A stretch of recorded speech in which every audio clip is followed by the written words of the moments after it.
Chris Hemsworth, Hugh Jackman, The Rock Dwayne Johnson, Sylvester Stallone, and Arnold Schwarzenegger.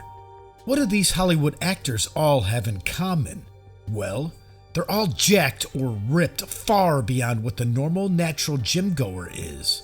But how did they get so big and lean?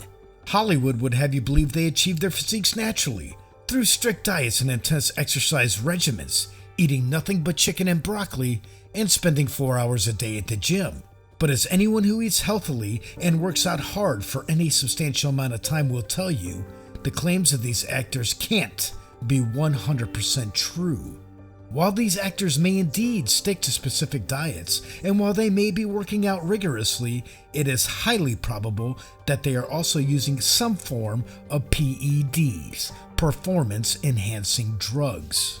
While it's not physically dangerous to anyone other than the actor using performance-enhancing drugs, it can be dangerous to the young men and uneducated men who believe they can achieve physiques like this through just proper diet and exercise. A man who eats the strictest diet and works out rigorously and consistently will very rarely achieve the results that actors like Hugh Jackman and Chris Hemsworth have achieved. When the belief has been implanted by these actors that physiques like theirs can be achieved naturally, and the average man realizes that he just can't get the same results naturally, the facts can be mentally devastating. Imagine restricting your food intake and busting your butt at the gym every day for months, maybe even years, with the idea that you will eventually look like Thor or Wolverine naturally.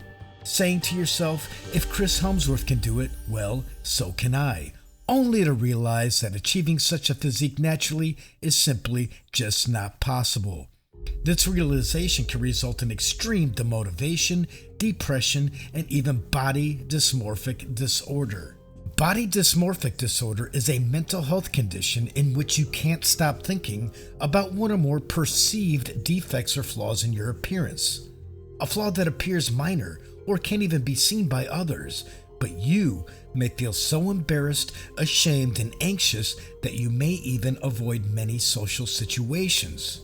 When you have body dysmorphic disorder, you intensely focus on your appearance and body image, repeatedly check in the mirror, grooming or seeking reassurance, sometimes for many hours each day. Your perceived flaw and the repetitive behaviors cause you significant distress and impact your ability to function in your daily life. Suicidal ideation, suicide attempts, and completed suicide appear common in individuals with body dysmorphic disorder. Available evidence indicates that approximately 80% of individuals with body dysmorphic disorder experience lifetime suicidal ideation, and 24% to 28% have attempted suicide. This is why promoting potentially false claims of achieving these admirable physiques is ultimately dangerous. It was about 9 months of chicken breast and broccoli. The hardest part was eating. You know, you just have to eat a ton of calories, and it was all hard calories. It was a lot of chicken breast. I was eating so much chicken breast that the hardest part about it was actually chewing it all. So I would just put it into a blender, blend it all up, and just drink chicken. Isn't that gross? Chicken breast, 5 chicken breasts a day. So a lot of vegetables, a lot of kale, brown rice. And eat boiled chicken breast every 2 hours, which is not very good. But that's how you get that body. The eating was probably the most difficult part. Yeah. It wasn't the fun kind of eating either. It was copious amounts of chicken breast and various animal proteins and what have you.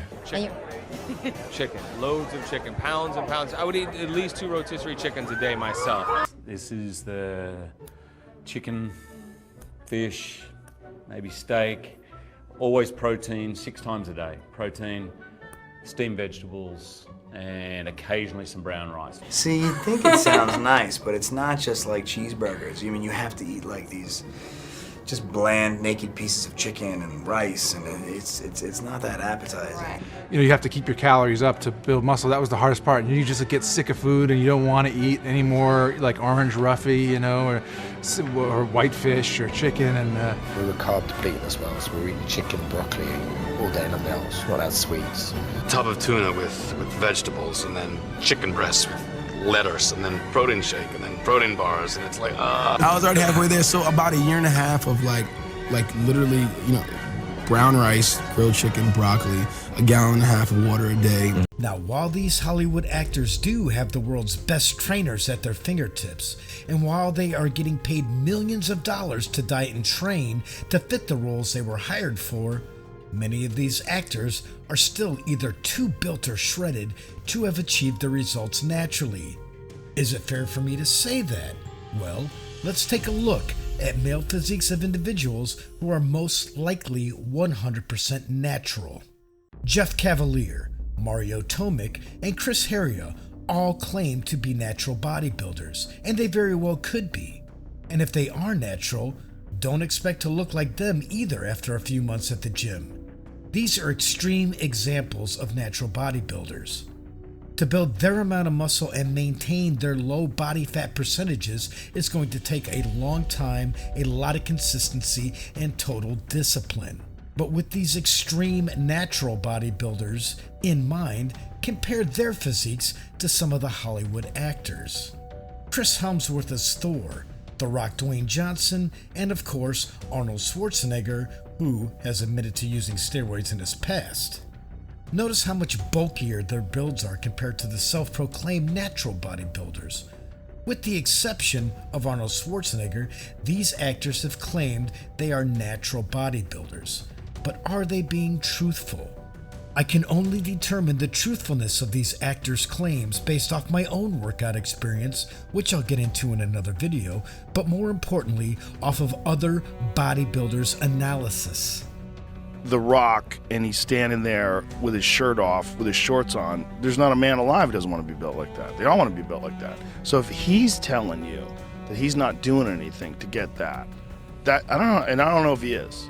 Is he telling people? Does he say, I've never taken steroids in my life? Does he say that? He said in one instance that when he was 18, him and his friends took something and it gave him gynecomastia and then he never touched it again or something like that. That seems suspect. Super suspect. What's up, guys? It's Derek, moreplates.com. Today we're going to be talking about what I think Hugh Jackman took to prepare for Wolverine in the 2014 Days of Future Past X-Men movie in particular, because that's the one where he blatantly looks the most cranked out of his mind. So what did he take for this role? How does it compare to his other roles as Wolverine? Just what is his physique even naturally capable of sustaining with his own endogenous androgen production? I'm just going to delve into that with you guys and kind of outline what I think it took to achieve this physique in particular, where he just, you know, blatantly looks sauced out of his mind. Like if someone's playing Thor, like that's a good one. Yeah, that guy sauced it up 100%. Hemsworth. I love it. Yeah. Yeah, I think so too. But do these claims hold any merit? Or are these individuals simply just jealous that they can't achieve the same results naturally that these Hollywood actors can? I personally would like to see these actors and influencers to come clean and admit the truth about how they most likely achieved the results. Doing so may just prevent someone from diving into a depression. Doing so may save a relationship. Doing so may even save a life. Thank you for watching.